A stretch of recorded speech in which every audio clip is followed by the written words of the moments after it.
I realized that I was starting to do Ivy's dress, and it's really going to be difficult to do this just directly in half. So I thought, since Ivy's kind of an important character, I'm going to show you how I'm going to do her dress now and go ahead and video tape it. So, or it's not videotape, listen to me, I date myself. To just film it. Is that what we're going to call it? Just filming?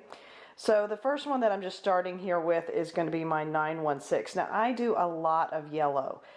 Yellow seems to brighten my colors, and so I do a lot of it in my coloring. Now I am thinking that her leaves, if I can get this the right shade, I'm going to probably do her leaves possibly in just a white Posca, kind of as dots almost, like they're big dots.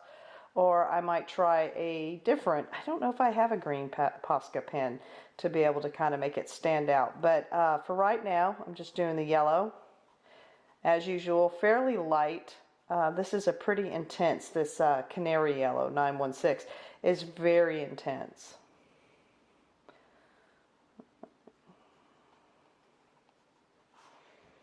All right, and as you can tell, I've already done another color there, because this is when I went, oh, you know what, I probably should film this. So this is the Carmine Red 926 that we're going to do next, and I'm just kind of bringing it in. And again, I really like this yellow for the highlight on this dress, or on this with this color combination, so we'll see how this goes.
And then right around the edges, I'm going to take this darker, this is 925, this is Crimson Lake, and just start building from the edges. So I'm hoping this dress is largely red. That's really, it's going to be more of a rusty red than a vibrant, bright red. That's what I'm trying to do, is kind of build this out a bit. Let's see. That might be a little bit better. There we go. There's a little less shadow on there.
Come back in with my Carmine Red.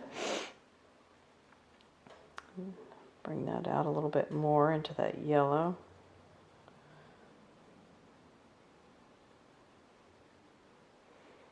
Again, try to do this light enough that I'm not burnishing the paper in any way, and I can add more layers. I do like to use my pencils for blending. I don't really use a blender pencil. I usually build up so much that one final something or another can be used, whether it's yellow or whether it's an orange or whatever can be used in the color.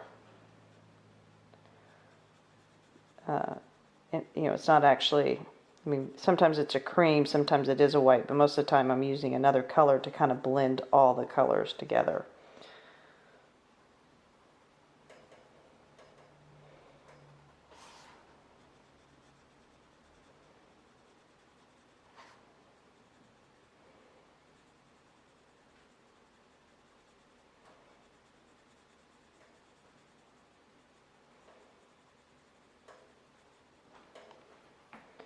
And then I'm bringing just a little bit of yellow, that same color back in, that canary yellow, just a hair. And then over the entire dress I'm going to bring in the crimson red. So this is like my, it's not my deepest, darkest red, but it's a strong red. So this is Crimson Red 924. And so we're really, but it's also one of my brighter reds, and I really like that.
And then my very last one, I go back over again with the Crimson Lake.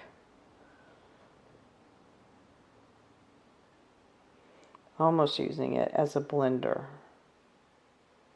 And that's kind of what I was talking about before. Usually there's almost like a final color that I like to use as a blender, and that's kind of what I'm doing with this one. So I'm pushing a little harder and making sure I'm going in my swirls to try to really pull all the colors together. But I think I'm still going to go over it with some Gamsol just to see what it'll do.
I think what I'd like to do now is just add a little bit of this Tuscan Red 937 and try to give a few little shadows here and there. Not many, but just a few, because there should be some shadows. Like I said, she's drawn a little bit where there's not really any wrinkles or movement to the dress. It reminds me of those cute little really pressed little girl dresses that are, you know, usually A-line. and they're very straight, so which is cute, and that's what I think ivy's supposed to be. But I like to have little shadows when I can in my coloring.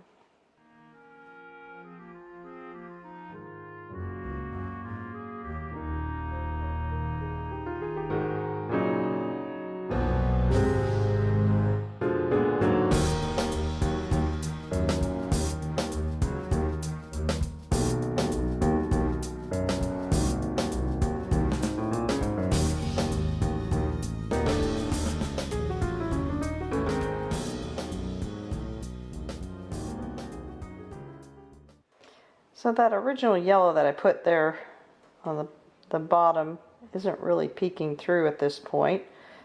And you might be wondering, why in the world would she bother with that? Well, again, it's one of those things that I've done it in the past and I like the color combination, and I don't know if that yellow really adds to the color that I'm liking. So and I don't know till I get done if I'm even going to color over it. So I ended up coloring over it because it just didn't make a lot of sense.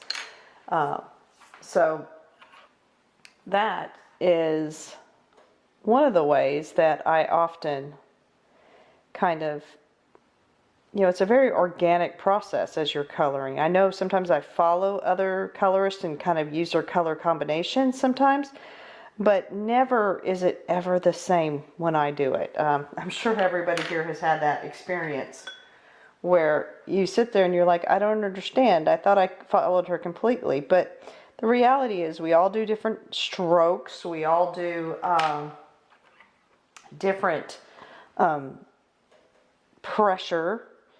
And so the colors are going to come out looking slightly different. And I think no matter what, as all artists, unless you're training to be an impersonating artist, you have your own natural things that you almost naturally do and probably are unaware you're doing it.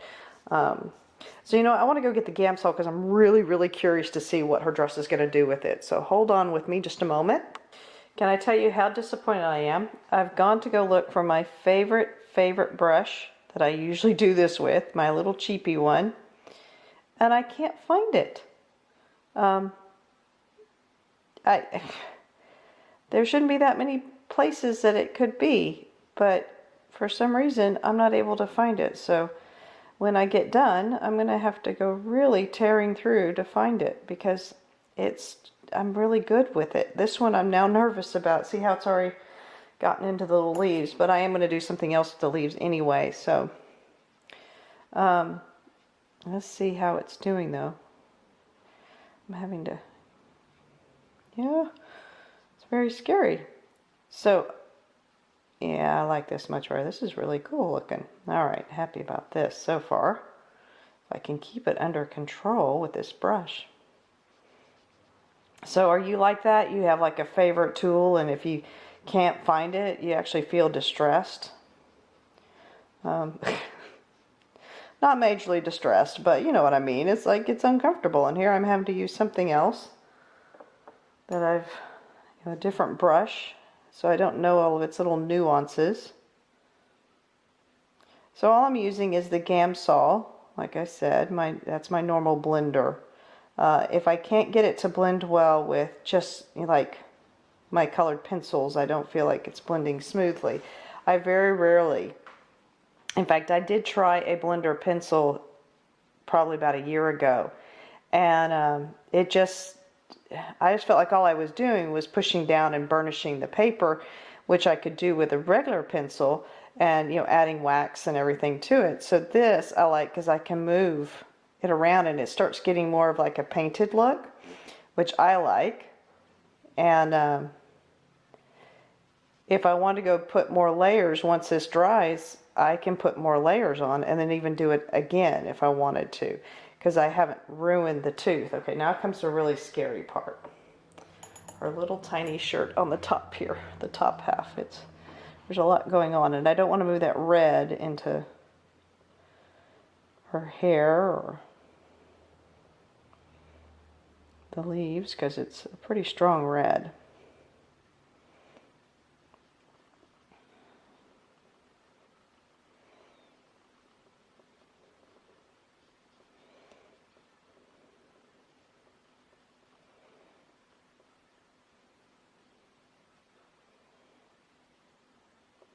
I like this silence. I'm like holding my breath. Is that ridiculous? It's just a coloring book. All right. Okay, so I think that's a good beginning on her dress.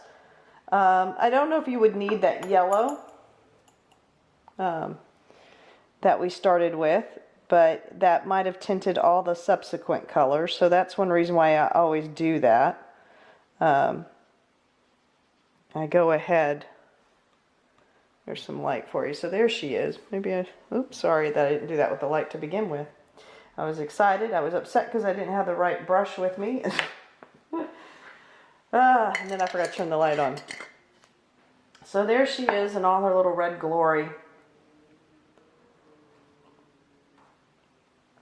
And I'm a little inspired because on the other page opposite of this is strawberries. And so I was thinking maybe trying this green color, but it seems like it's a Posca pen. So I'm going to give it a try right here. And we're going to see if we're able to, actually, you know what, hold on one moment. All right, so what I think I'm going to do, oh no, oh good, whew.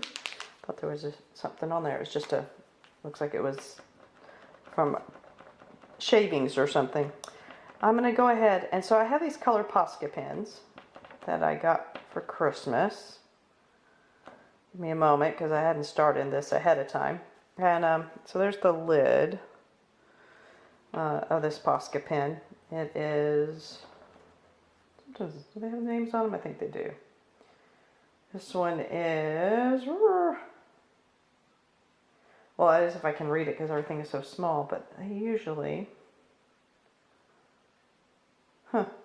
it's a 0.7 millimeter, so it's pretty darn small. Oh, and it is considered light green as the color, so we're going to see what it's going to do here. So you have to get them started. So to get them started, you have to sit there and push them until the paint starts flowing down. Now, the thing with these are really tiny, which is good for really small spaces, but be careful that you don't push on it and have too much come out at one time. So I literally have it just now flowing, and then I'm just going over it. So this is an acrylic paint, but as you can see, it goes over the red that I painted a little bit, which is good if it's smeared into the leaves. It dries really quick. And it's just like the white Posca pens that everybody talks about all the time. It just happens to be a colored one. So I could have done these in white, and I thought about it, but I was looking at the strawberries, and you know how strawberries are already red and green. I kind of got inspired to do her dress red and green.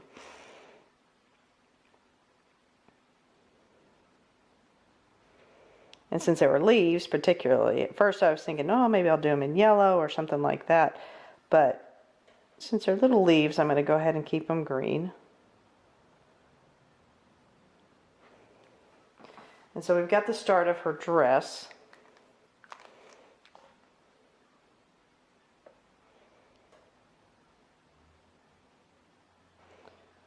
And what's nice about this acrylic, if you've watched any of Dee Dee Willingham's, you know that acrylic, once it dries, you can go over it. It'll be a little bumpy or whatever. So if I wanted to do some additional little details, which I might just try, but they'd have to be really tiny because these are tiny, tiny little leaves.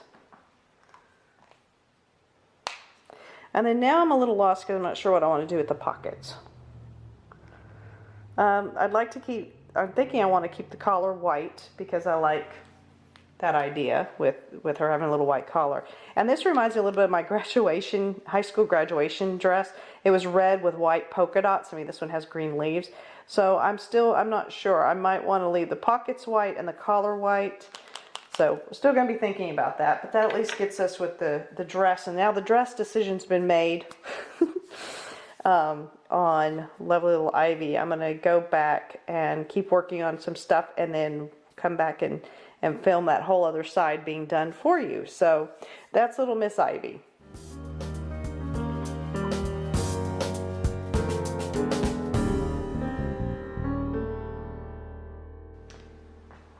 So I'm going to continue on with Ivy. As you can see, I've already done a little bit of her hair here. So just to kind of let you know the colors that I chose, I have decided to kind of make her a blonde, I guess.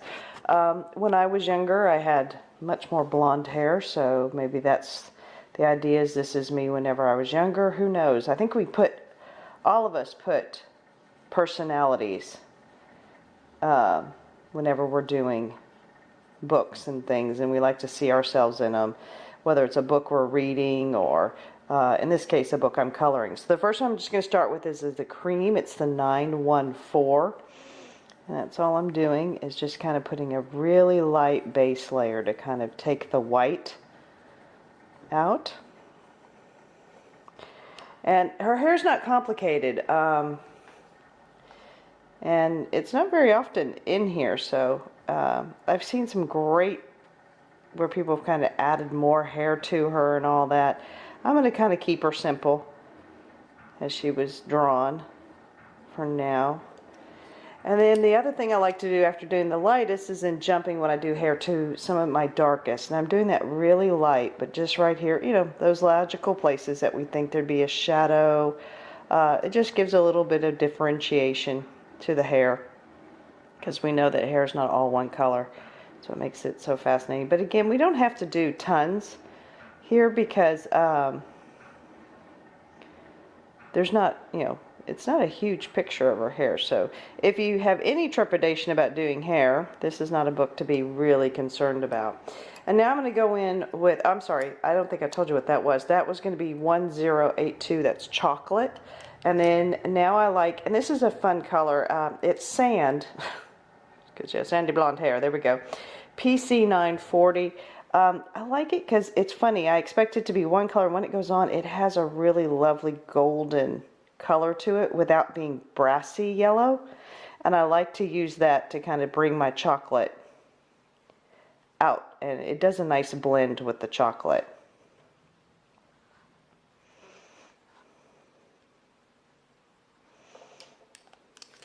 Just going to do a little bit of fixing right here. Especially up here at the crown where, you know, normally it's darker. I don't want it to be shockingly different coming out. It doesn't have the ombre look. I think that's what it was called there for a while when it was in style. It might still be in style, I don't know. Alright, and then the very last thing to brighten the whole thing up and make it look a little bit more as if it's a blonde hair, I'm going to go ahead and use one of my favorite, that's why it's getting really small, the lemon yellow PC 915.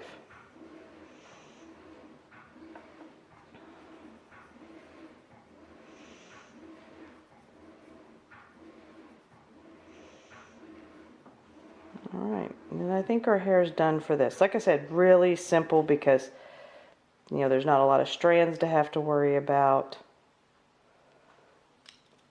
Alright, so there's my Ivy. She's going to be maybe a dark blonde, light brunette color, or just kind of a blonde. I don't know. So I'm going to go ahead and continue on. So the next thing I wanted to do was using very similar colors is I did down here with her flowers.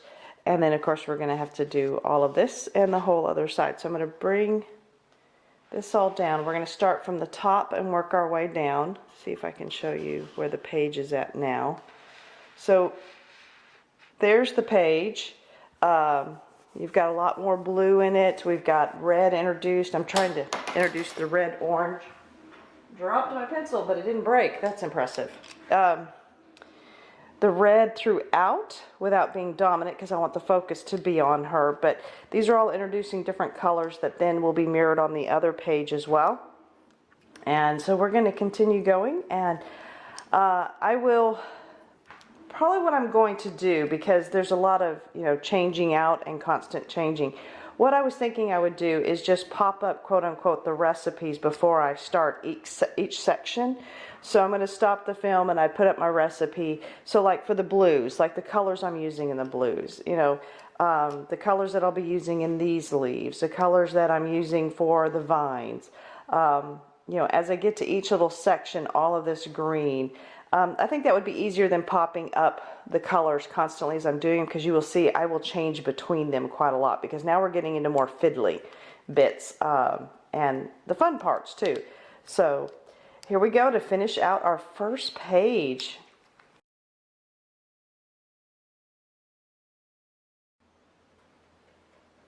So I've been off work ill. I got hit by some version of the flu, not quite sure what, but it came in, wow, quick and rapid. It was like 24 hours after my husband had it, I had it, and we've been following each other about 24 hours delayed each time, which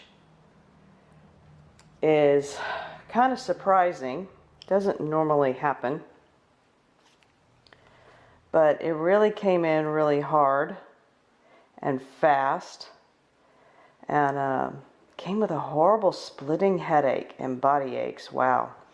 But I'm on the mend, but I haven't let myself go back to work because I haven't been completely fever free, number one, but also because of the type of work I do, I work with some medically fragile students. I have to be careful that are very susceptible to illnesses and things like that. So I really have to, kind of be aware of that and cognizant of that, and not go in with an illness, and especially one, oh my gosh, the cough that has come with this.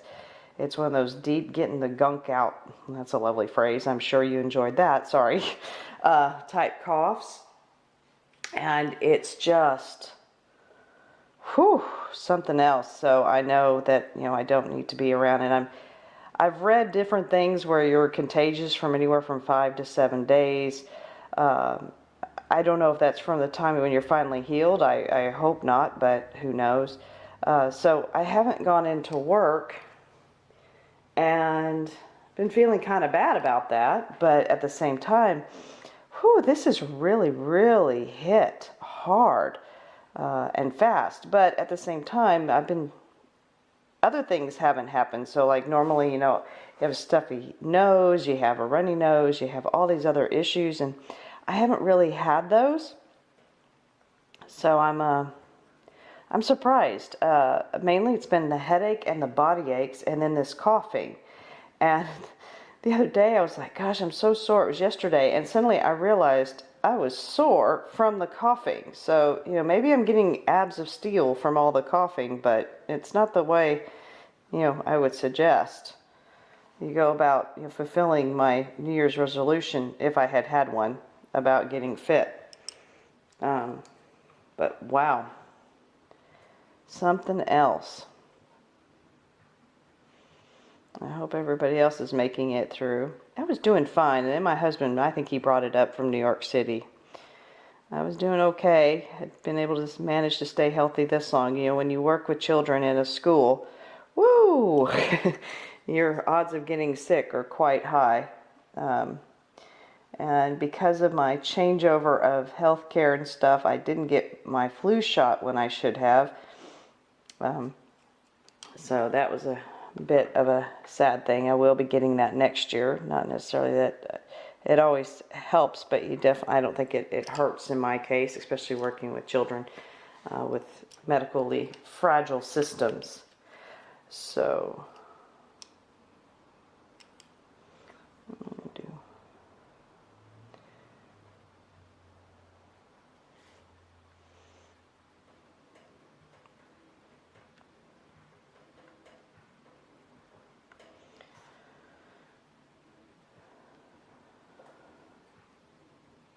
and the exhaustion is hilarious. I mean, hilarious only because we didn't have anything we had to do, but things like trying to make the bed, it takes you 20 to 30, 20 minutes to make it, because literally I'd get like the sheet on and start working on getting the quilt, and both my husband and I'd be like, we almost have to sit down because it just sucked out so much energy. And then we just got to laughing. We said, by the time we have this bed made, we're going to be so exhausted we have to crawl back in it because it's just so tiring. Something as simple as making the bed. So, yeah, that was kind of fun.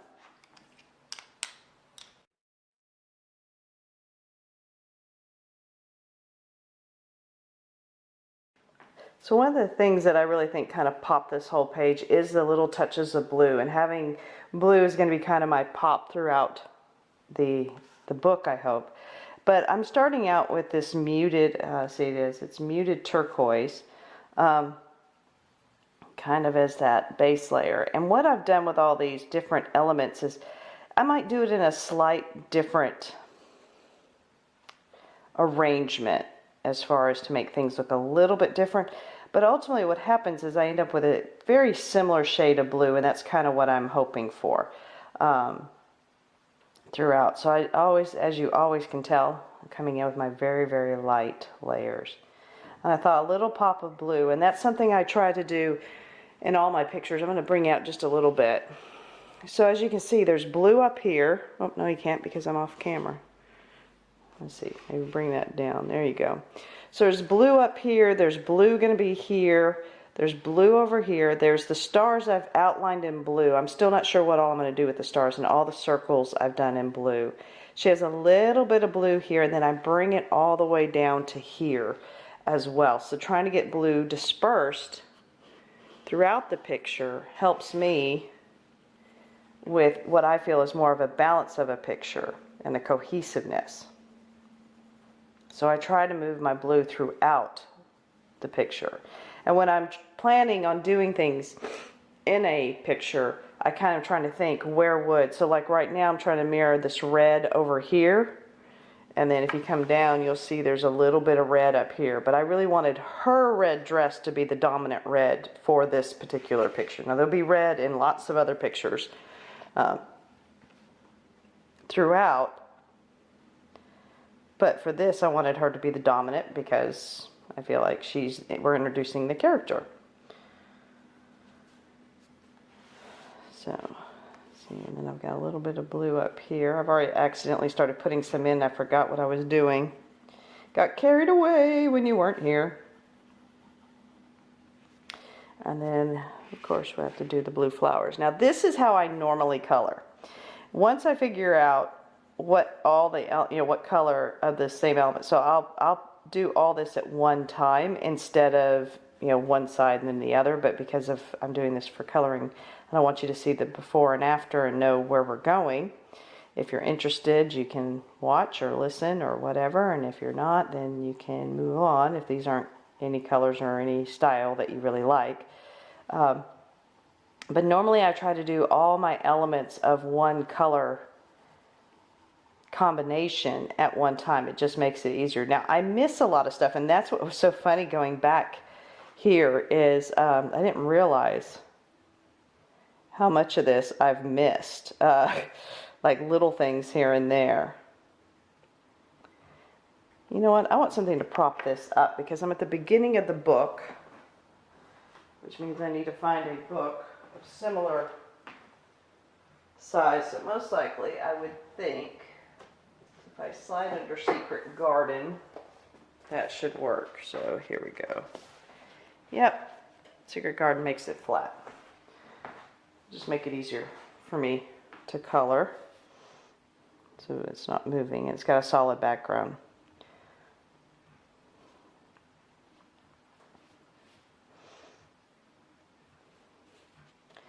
So I decided to go ahead and outline the stars in blue because they are on this pink kind of background. And so just plain white's not necessarily going to really stand out unless there's a shadow.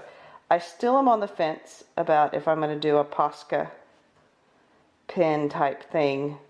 But I figured that if I do the Posca and I've got the blue peeking out the bottom, that might be exactly what I'm looking for with just that little hint of a shadow. See, nope, you couldn't see me, could you? Sorry about that. I think I'd learned by now. So like I said, I start out and then go around right now. I kind of like it with just the blue too. I mean, I like how they've kind of popped and stood out, and it's just enough blue up in these other corners. All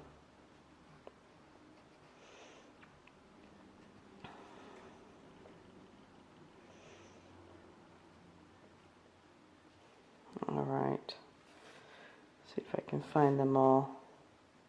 You have to find them all. but I don't always and have to go back, so.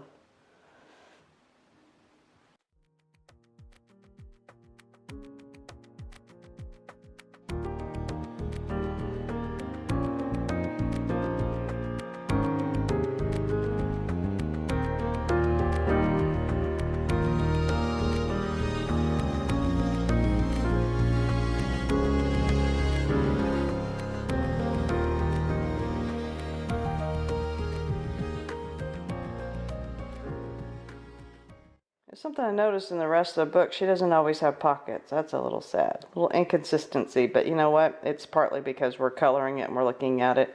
And no, I don't think I'll be drawing them on. I think she'll just lose her pockets along the way.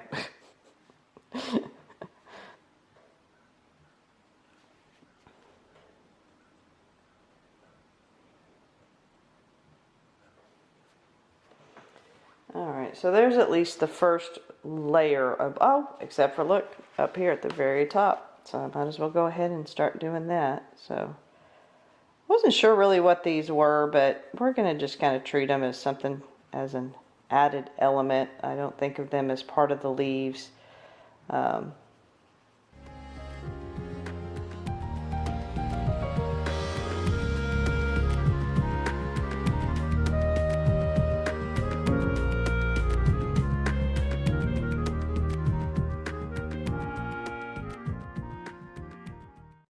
Again, what I typically do now is come in with my next, or my darkest color. So in this case, it's that indigo blue. So again, remember I did the recipe ahead of time. So now we're on to the second color, which is indigo blue. And I just kind of use it to strengthen places that I might think there was a shadow, or I just want some form of a contrast. And I'm not doing it particularly hard. It is a really dark color. I love this blue. I think it's really pretty. But doing these little bit of dark with the light really lends to making them pop a little bit versus just flat. And that's why everything I seem to do is anywhere from 3 to 4 on up type color combinations. And it's probably my inexperience, and I just can't pick immediately what colors would be what I'm looking for. So I have to kind of approximate and then make it work. But that's just about with anything. You're going to have, you know, some experimenting that you have to do. And that's what's fun about the color books. We get so much practice being able to do it. I think, and that's one of the reasons I did choose my Prismas for this book. Not only do they work really well in the book, but it's my highest level of comfort is with my Prismas still at this point. So I've been working with 3 other sets, trying to learn my Faber-Castell, Polychromos. I bought the 100 Crayola set. I've been working with that with some surprising results, I have to say. Now on these stars, I want to put just a little bit of a darker on a few little corners. Again, it kind of helps it pop in my eye. I'm not saying it really does, but my eye reads it as popping. It's popping.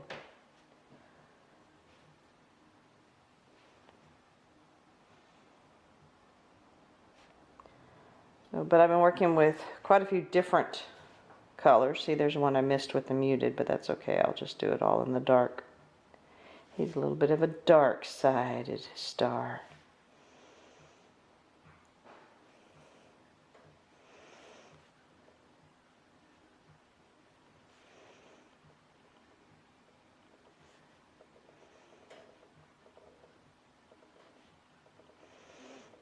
And then, all right, now I'm going to try to say the name of this. I had somebody who watched my review of them actually do a wonderful job explaining how to say them. And I'll say it's a wonderful job. Interpretation-wise, I was able to follow it. Still not sure if my pronunciation is correct. But it is the Spearer Fabens. So I think it's Spearer, not Shipperer or Skipper, but Spearer. So she kind of said it was the SCH is a sh sound, like a librarian telling you to shush, and it kind of is like spear with an extra "er" on the end. So spearer, I think, is getting closer to possibly the pronunciation that's correct for the Spearer Fabens, which I did the review on. And I've started using them more, even more, and using them with things like trying to use them with my Faber-Castell polychromos and my my Crayolas, all of my oil-based, because I have worked with the Prismas. They seem to be doing pretty well too. So they've, but again, it is a lot of layering that has to go, unlike the Prismas that we're using here, which are a whole lot of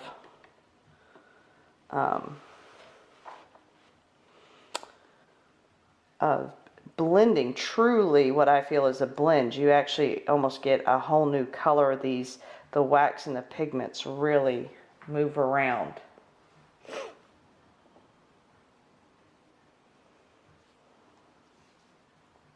Into each other. So, sorry, I'm going to have to spin her just to make her a little bit more comfortable for me. And try not to get you too much of my hand in the way with the old shadow there.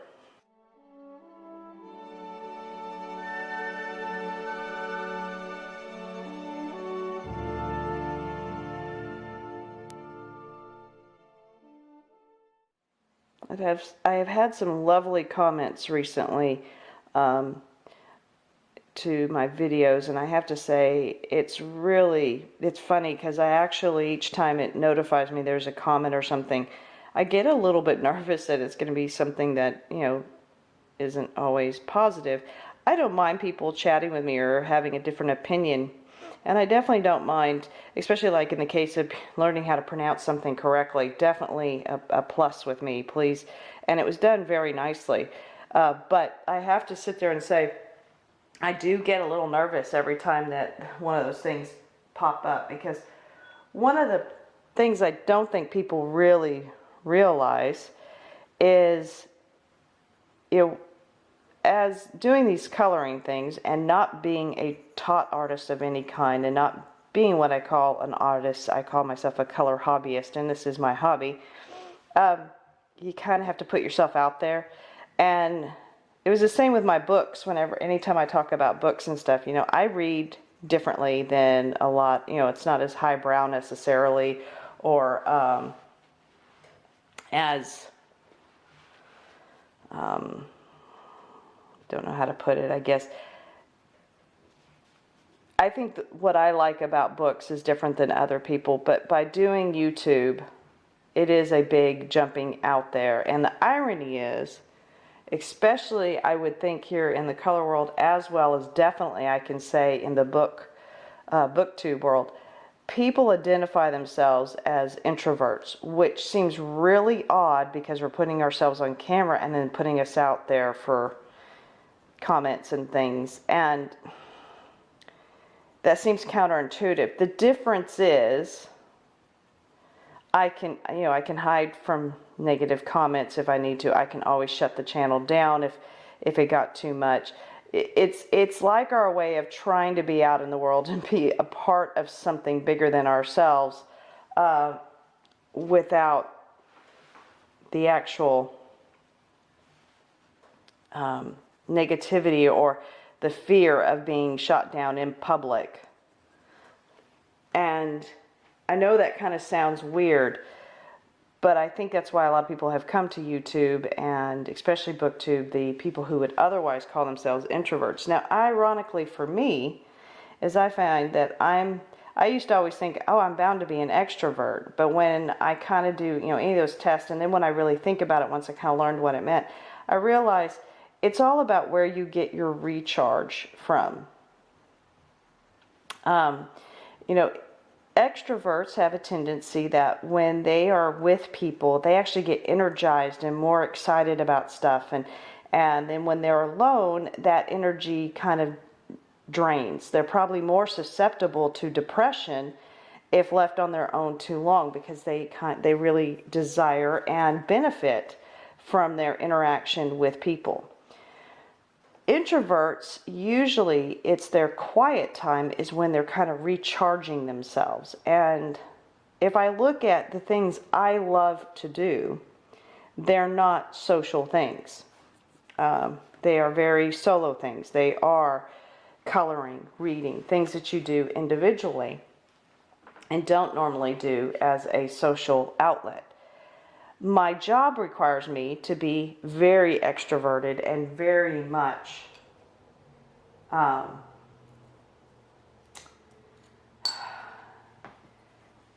almost at full tilt. In other words, very much appearing as an extrovert, very engaging, very welcoming, because I'm working with children and students that have, that communication is difficult for them, and sometimes they would prefer anything other than a human being to interact with, whether it be a computer. And so, especially when I'm working with my really little bitties, I have to have a lot of energy and show them how much more fun I am than a computer, interacting with another human, communicating and developing that desire to communicate is part of my role.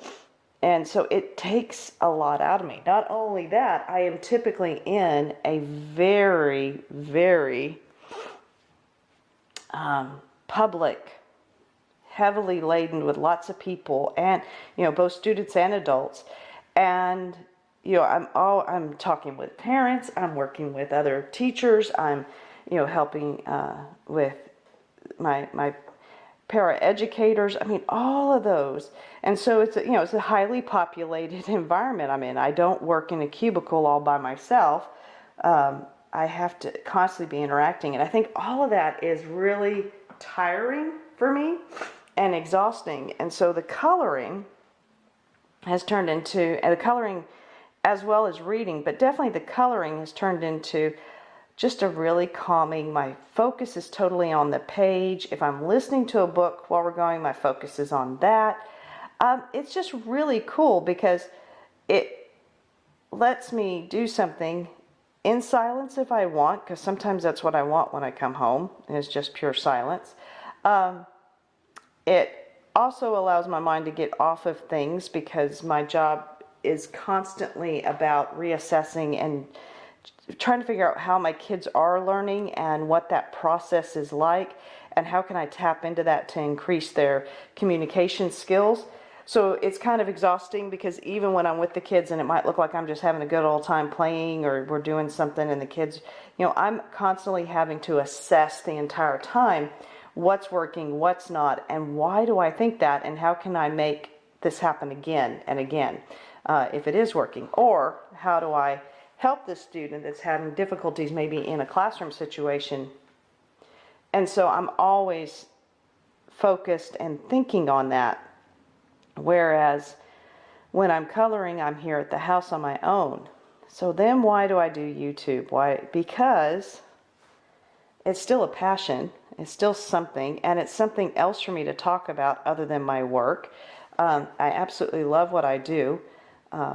Sometimes, it's called a job and not fun for a reason. I do need to get paid for what I do. It's not so much fun, I'll do it for free. But I do enjoy what I do, and I see a value in it. But the coloring is really frivolous and fun, and it is a downtime for me, and I like being able to talk to people about something other than my job. I can't always really talk to people about my job. I usually am the only one there at the school that does what I do, so people don't always completely understand what I do. Even when I try to explain it, it still gets boiled down to something else. So just to let you know, this is the final step. I'm going to go in and I'm using my sky blue, light, 1086. I'm using it as my ultimate blender now. And that's what I was talking about. I have a tendency to use other colors as a blender. White is another good one here if you didn't want the blue intensity color. I'm kind of liking it, so I'm going to use this. So I think that's it, though it sounds almost counterintuitive that we would be using a medium so public to actually kind of feed our introverted selves is kind of odd. But I think, you know, yes, there are definitely some extroverts out there that are on YouTube, but when you come to areas like the coloring and or the definitely the booktube, I think you find people with more of an introverted nature that maybe this is a place for us to recharge. And it's a way for me to connect with people who enjoy a hobby that I do. That, you know, it's not an easy one to find people who connect to the same hobby, especially something like this, which is, you know, coloring versus just watercoloring or you know, it's, you know, if I was a watercolorist, if I was an acrylic artist and I was drawing and coloring, I'm not coloring, I'm sorry, painting and things like that, I probably would be able to find a little bit bigger of a community. But for coloring, I don't know that there's as much out there. So I think that's all my blues done on both sides for now. It looks like it anyways. It looks like I've got all of them, but you never know. I think the next big one that I'm going to probably do is I'm going to go ahead and try to finish up these little green bits in here, and that takes me over here and here. So we'll do that, and then we'll do this last bit after that.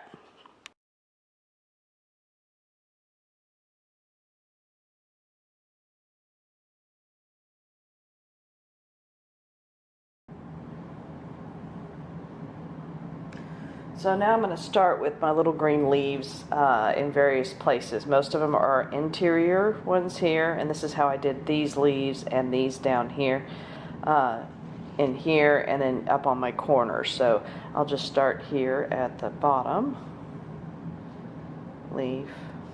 Actually, there was one that I forgot, and I don't want to forget him this time, so we're going to go ahead and do him first so that I don't forget him. As I said, it's been fun doing this because I realize what I've forgotten and what I've avoided doing and not completed, which is never good. So we're just starting, as I showed you just a moment ago, we're starting with the lime peel. So we're on the first layer, and again, this is how I normally color. I go through and I try to figure out everything, you know, and sometimes you know everything that you want to color, that style, and other times you don't, but it's easier when I'm working on basically what I consider one element at a time to use the same color. It keeps it even, it keeps it less likely that I will do it in a strange order and come out with a different color. And of course I'm not changing pencils every 5 seconds, so I do this a little bit. Now it has helped a great deal that I've already done the other page, so I have my plan already mapped out. When I was doing it, it takes a little bit more time when I'm doing it as I'm thinking up the color schemes and where I want the green to go. But I still try to do as much as I can with whatever pencil is in my hand. It seems more relaxing for me and less frantic, and I'm not a big one about wanting to hold a whole bunch of pencils in my hand. I color both sitting down, I color on a lap desk, and I color at a desk sitting down, at my kitchen table sitting down, you know, any flat surface I can sit at the bar, I sit, not a bar, it's a bar in my house.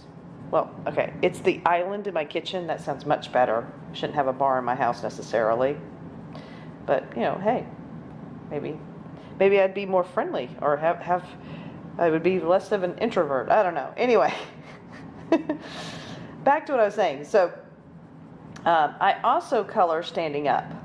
I have a desk that I recently bought, which I really like. That it's an elevating desk that can go down to just being flat. And what I'm coloring on right now is with me standing up, and it helps because it gets me from sitting for long periods of time.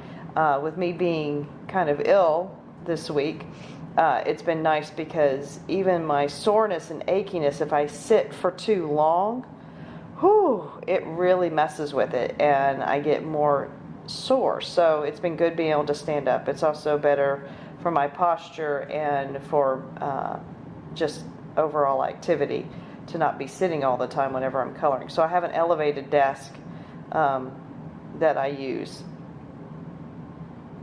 as well. And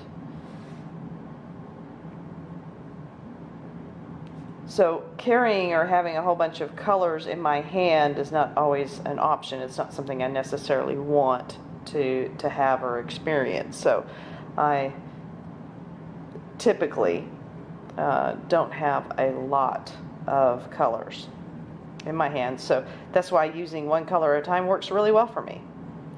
And when doing a half and half, so like kind of using that side to plan and knowing what I'm doing over here, and yes, I've written it down. That's the type of person I am, so that I make sure that I'm doing it the same. But what I would do instead, typically, is I would have done all these elements on both sides at the same time.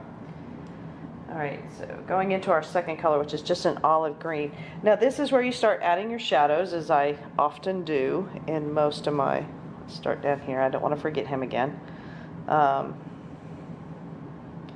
That first little layer of shadows, and I say it's the first layer because it's going to be many, or several I should say, not many.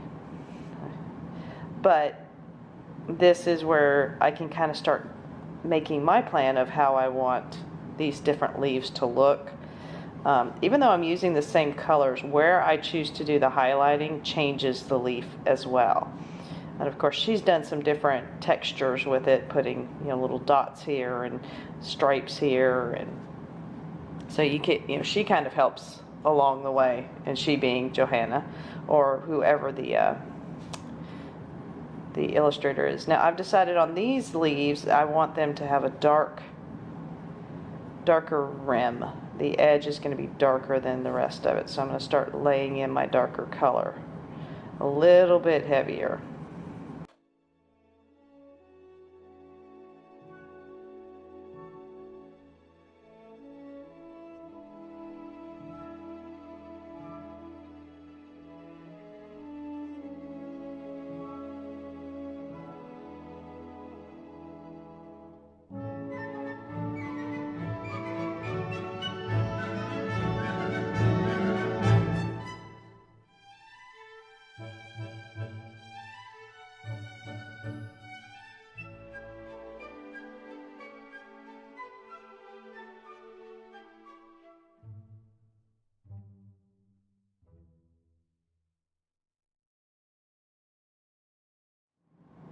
See, already I can tell I missed a couple up here, so I'm going to have to come back in with my apple green.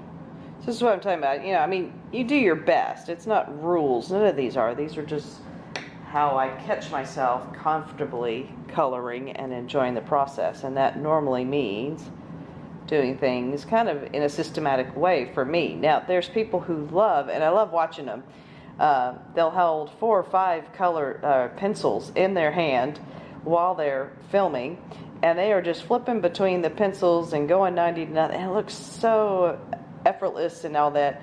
Whereas with me, I know I'm a little bit more systematic, and that's just who I am. It is not. All right, so that again, I went back to my lime peel to finish that, but now I'm coming in with the olive green. So it's very funny in how we kind of do things differently. But that's what makes it a creative process. And one way may seem more creative than the other because there's a freeness to it, and then you got my way that's a little bit more, I don't know, process oriented. And I don't know which one you would say is more creative. I think in the end it's what we're getting out of it. And developing a process or even organizing things, I think, takes a little bit of creativity. And for me, it's got a beneficial end. It's not just for the sake of creating. So I'm like a practical creator, I guess. Just like even with the coloring books, you know, I can store them fairly easy versus if I had big giant canvases and stuff. Not that I can paint. I can't. And I can't draw. I can appreciate other people's drawing, and I can definitely appreciate other people's paintings, and will do, and appreciate the time and talent and effort and dedication that goes into it. But I'll be probably sticking to my coloring books. They're a nice comfort zone, and But I have to say, even with coloring, I have learned so many things about art or about blending or about color choices or whatever. It definitely has changed the way I even view the world. I don't know about you, but since starting coloring books, one of my biggest things is always looking at how clouds and the skies look, and trying to figure out how I can interpret that with my colors, if I have it in a book, if I want to imitate that type of a sky or just have a more naturalistic sky. I'm always looking at things a little bit different since starting these coloring books. And that includes, when I'm working even in these fantasy coloring books, because I mean, this is not a realistic portrayal of flowers, and it's not a botanical set type thing where you're supposed to be figuring out. Now see, I've already found where I've missed some other of the green leaves, so I'm having to come in with my line peel again and just start right down here, because there's this little tiny one way down here that also I want in that group of flowers and coloring. And the reason I'm doing separately is because these here, if you look over here, let's see if I can get that back in shot. All right, so if you look, these are slightly different than even these are.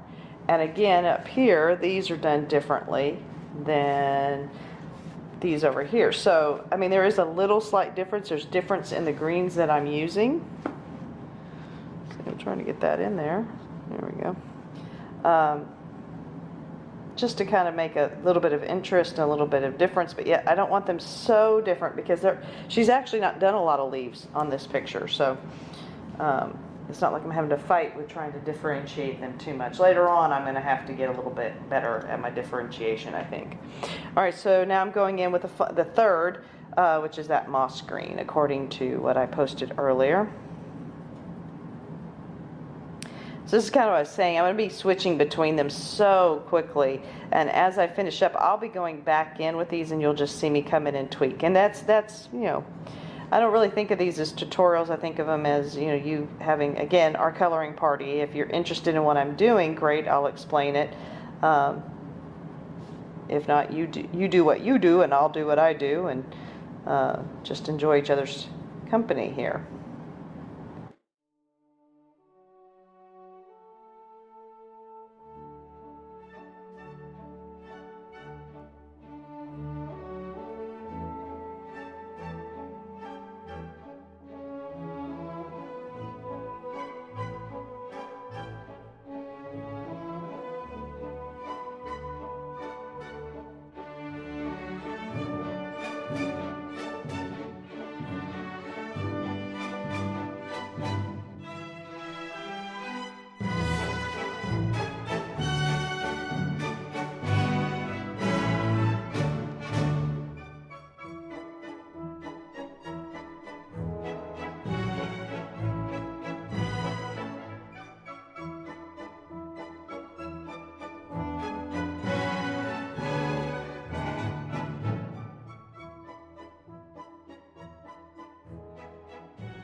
One of the things that has a tendency whenever I go with these kind of mosses and olive greens, you start getting that browny green instead of a vibrant green. And the way that I lift this is by using my apple green and then coming in with my yellow. Yellow lifts everything in my coloring for some reason, and I seem to really like it. So this is going to be my last little layer of green, and I'm actually going to start with him again down here so that I don't forget him. And I'm going to put him right up to the edges of the other green and over it. So we're going to start here and kind of move back down in, and then I'm going to leave some of the very tips that are just the light line peel green. I'm going to leave those bare so that when I come with the yellow, you'll see a little yellow highlight. So let me show you again. So what I'm doing is I'm taking this apple green, and it just kind of lifts and makes everything look a little bit more fresh green and not those deep, deep colors. And that's what I was talking about. In the future, I'm going to need some of these deep colors, so I'm going to have to come up with a slightly different recipe for some of the leaves. But then I'm leaving these very tips right here. I'm leaving those kind of not colored. And here I'm coming down the middle with my apple green. And those edges, remember I was telling you I want those to be a little bit darker. but I'm leaving that center area. That is the first layer. Right there is the first layer, and I'm not coloring over that because that's going to get kind of highlighted once I hit it with the yellow. And that's kind of what I'm looking for. And I'm going to use the yellow, let's see which one, it's our lemon yellow. I'm going to be using that to do an overall blend. So that's what you'll see next. But for right now, I'm bringing in this green, kind of going over my bits of green to add just a little bit of a brightness, a brighter green and not so dark. Because right now this is all fresh and new, and I want it to kind of feel that way for ivy. So again, going around the edges and leaving that one middle spot kind of open. And these edges I'm just kind of putting where I think shadows might happen. I'm not doing it dark all the way around like I did down in the ones inside the frame.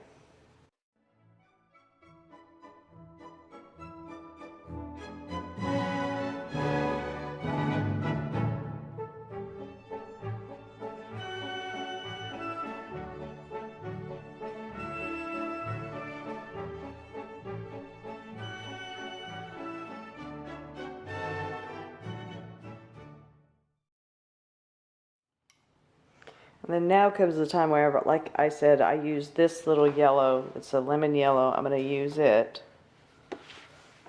as a, see if I can get that in, there we go, as a blender. So, and I'm actually going to start from the lighter parts and go down and then back up a little bit. And I don't know if that really makes a difference, but that's kind of what I do because I don't want a lot of green into those lighter bits. I want the yellow to have a chance. And then I blend once I come down in here.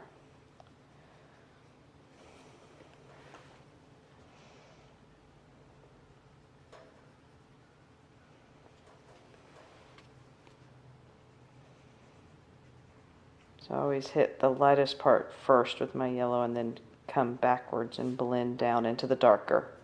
At least that's what I'm trying to do. Lighter to the darker. Lighter, lighter, and then do the darker.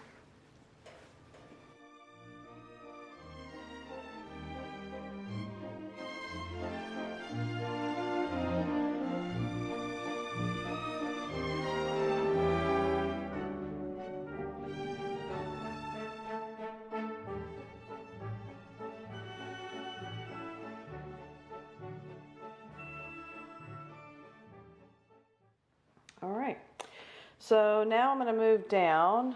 I'm going to save these last little bit of these green leaves for my very last. So next I want to move into is going to be this section right here with this little flower. But what I want to do is the green that I just did is the green that I kind of want to do for those flowers as well, for the leaves. So I'm just going to do quickly the same process, but just specifically on this flower. So for the leaves and stem. So again, starting with that lime peel, so just same color process.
All right, so now we're going to go on and I'm going to do the flower.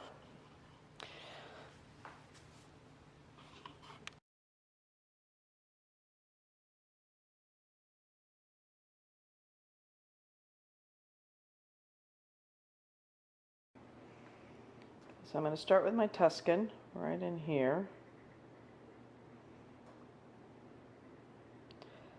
And I'm not going to go all the way up with it. I'm not coloring the whole thing in the Tuscan. There's a gradient. So we're going to start at the base.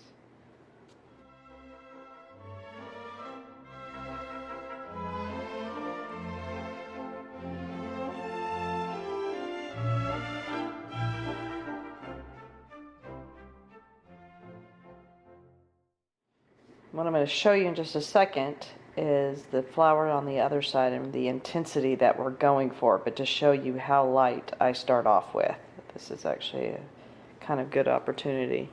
So if I pull back out and I bring these within. Alright, so this lightness that I just did here is the beginning for the intensity that I end up with there. So again, that kind of shows you how light I really have a tendency to do these to start with. And that just gives me control. And it's easier to add than take away. At least with Prismas, I know.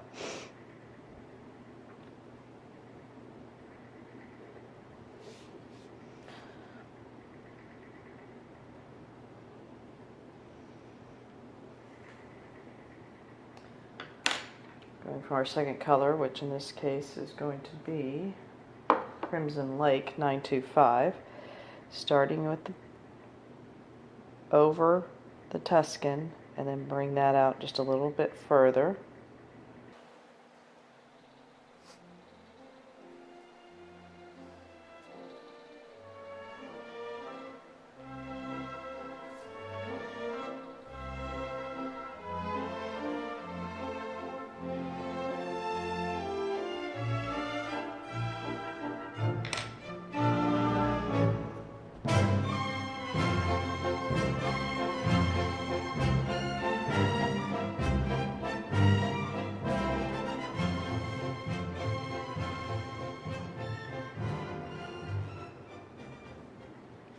And again, these are all the first layer, so they're all really light. So again, if I kind of look, I mean, not only are they not blended, but look at that compared to the deepness of that. So when you have that one compared to that one, this shows you where I'm starting again. So now here I'm going to skip the cream. The cream is the fourth one in the line, but that is going to be my ultimate blender at the end. So I'm going to go back in and start doing my relayering, and these heavier colors are going to stay towards the bottom. I'm not going to go up as far as I did the first time.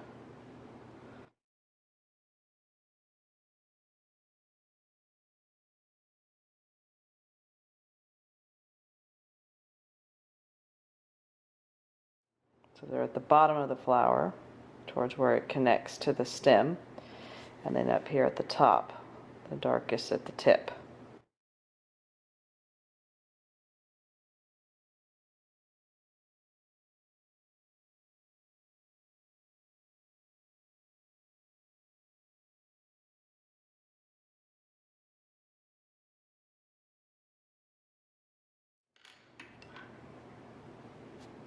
Coming in with the next color, your Crimson Lake, and bringing that back up from the bottom, up.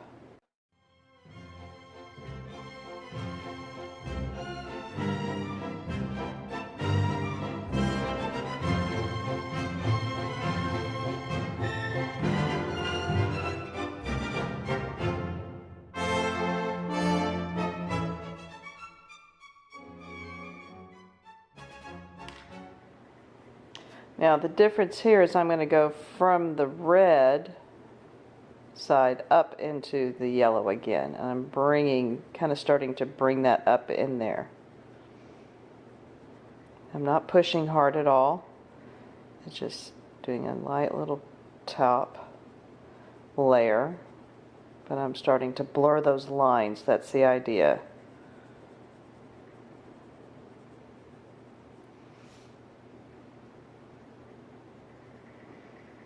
I'm doing the same thing here, coming from the dark down into the light. I want to blur those lines and start that blending process.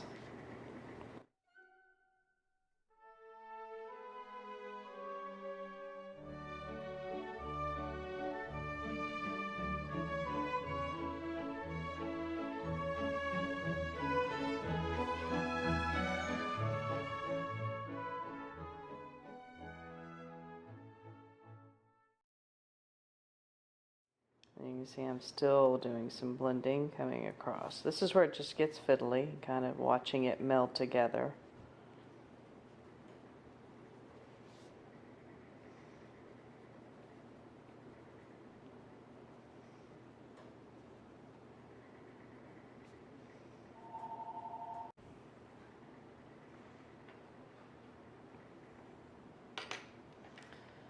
I like it a little bit red, more red, so I'll add that in.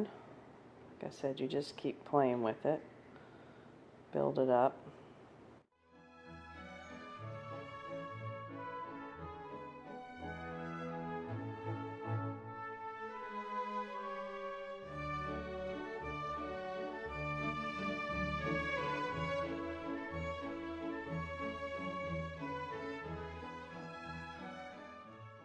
And now I'm going to try and do a complete blend over with my cream color. I'm going to start from the middle and kind of go out.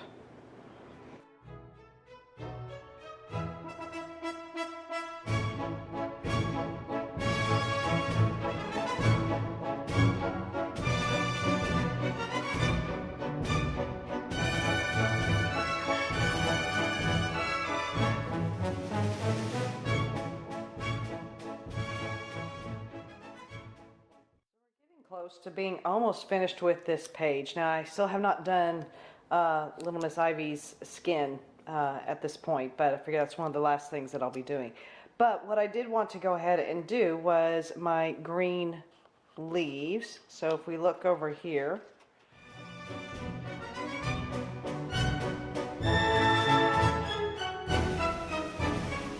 so these over here are what I'm going to replicate over here. And these are a slightly different order, a little bit different colors that are going to be utilized. And I'm going to go ahead and put in the colors right now that I'm going to be using.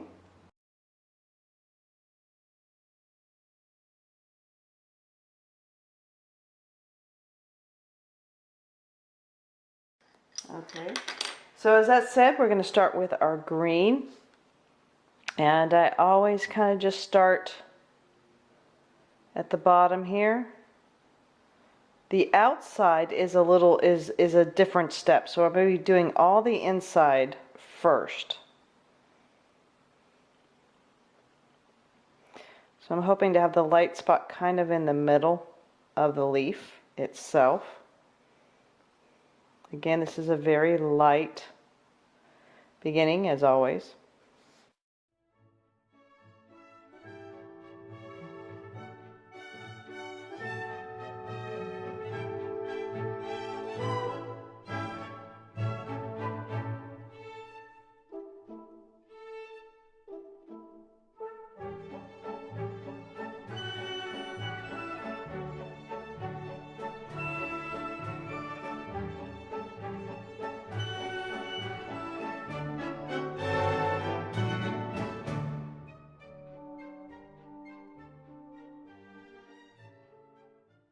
Now we're on to the second one, the yellow ochre.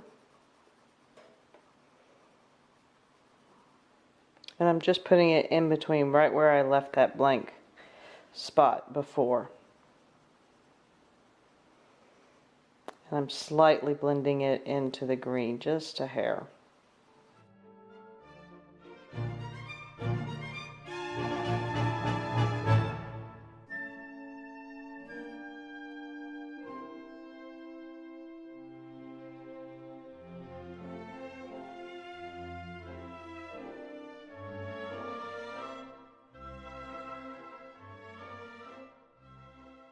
And I'll be coming out with my cream.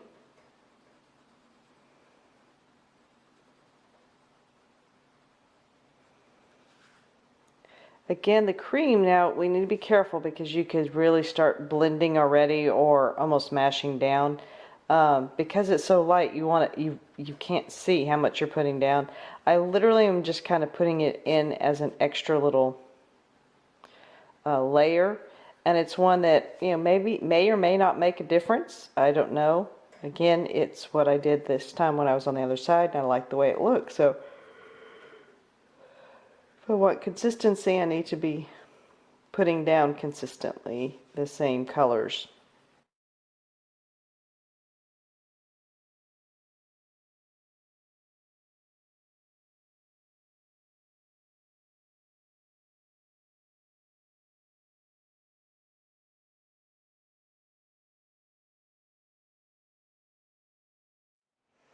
All right, now I'm going to start adding more of the shadowing and depth and then begin the process again. So this is my last in this series.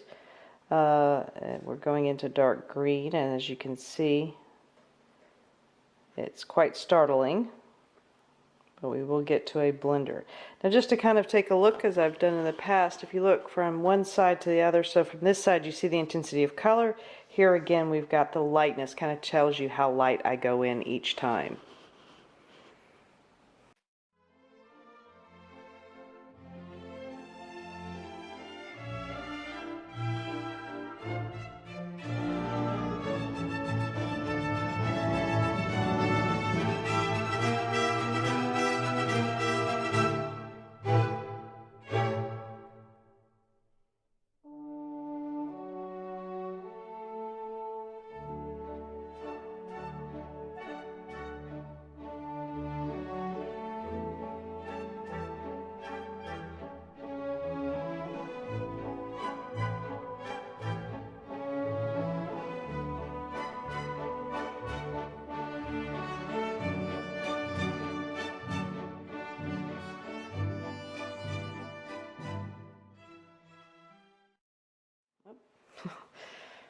Keep thinking I'm going to put my pencil down and grab another one, and then I see a spot that I've missed. I didn't think there was this many leaves. They seem to be multiplying as I'm sitting here. Alright, I think that's about it. Alright, now I'm going to start in and just start the process completely over, beginning again with the apple. And this time I'm coming from the dark to the light, trying to drag some of that color up. Not going all the way into the light part, bringing that up, and that can start making it do a bit of blending at this point. It's ready to start blending.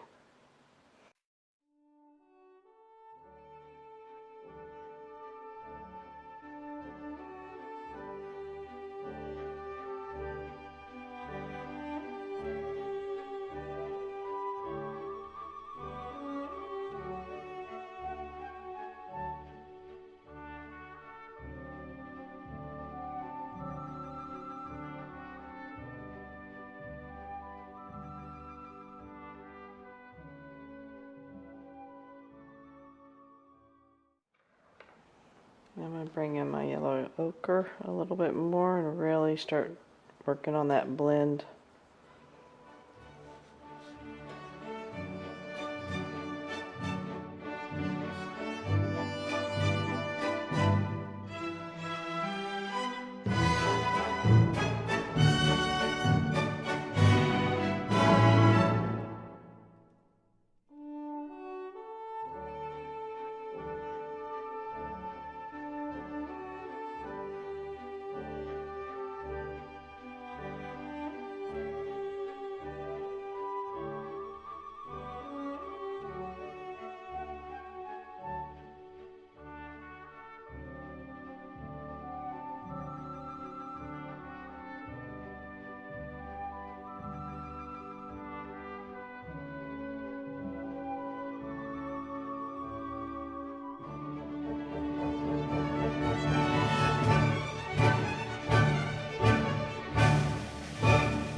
Alright, so that's the inside of the leaves. Now we also have the outside of the leaves. And so the outside of the leaves basically start, I kind of wanted them to have that gold look to kind of go along with the little tendrils that you see there. So, and like it's coming out of the frame.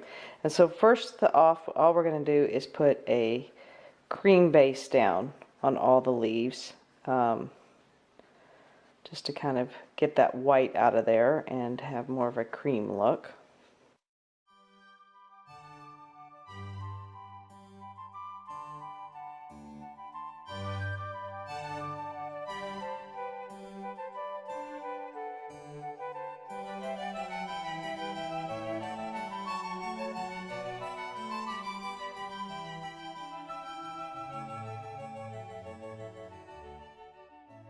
Now I'm going to go in with my yellow ochre just to give a little bit of that yellow, but not over all of it, just in some places.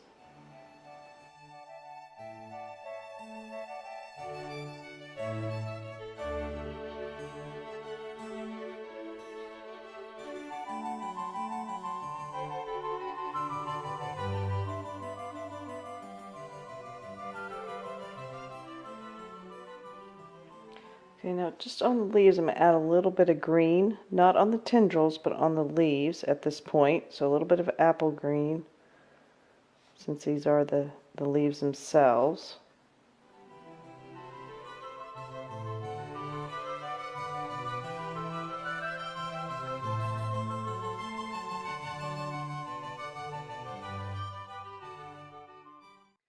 Right here, all I'm going to come into is do a little bit of burnt ochre just to give a little bit of shading, and then a little bit of my terracotta, just to give those little bit darker spots.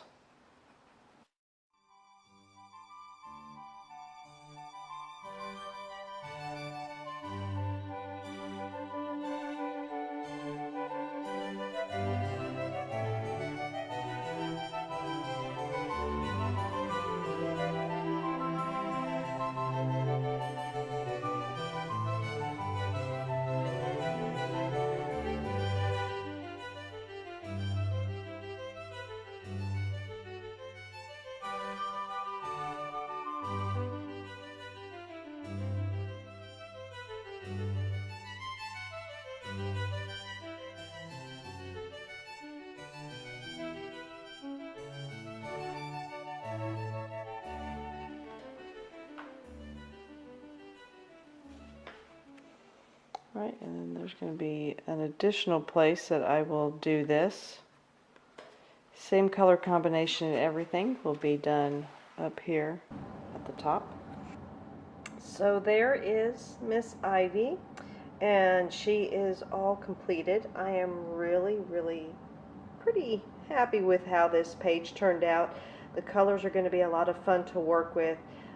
It's a different color scheme than what I've used in the past in a lot of my books, so that was fun to use those, and I think it's really set the tone for the rest of the book. As you can tell, as I pan over, I've already started onto the second part, largely because I am very excited, and so I'm starting to figure out those colors, and we'll hopefully be sharing that the second part of it, so that other half of the page as I finish it up with you. I've had some great comments and compliments. Thank you so much. I've enjoyed this a great deal, and it is just the beginning of this journey through Ivy, following her little Inky Butterfly, and it's been a lot of fun. So thank you so much, and I look forward to seeing you soon. Keep coloring those pages and have a great day. Bye-bye.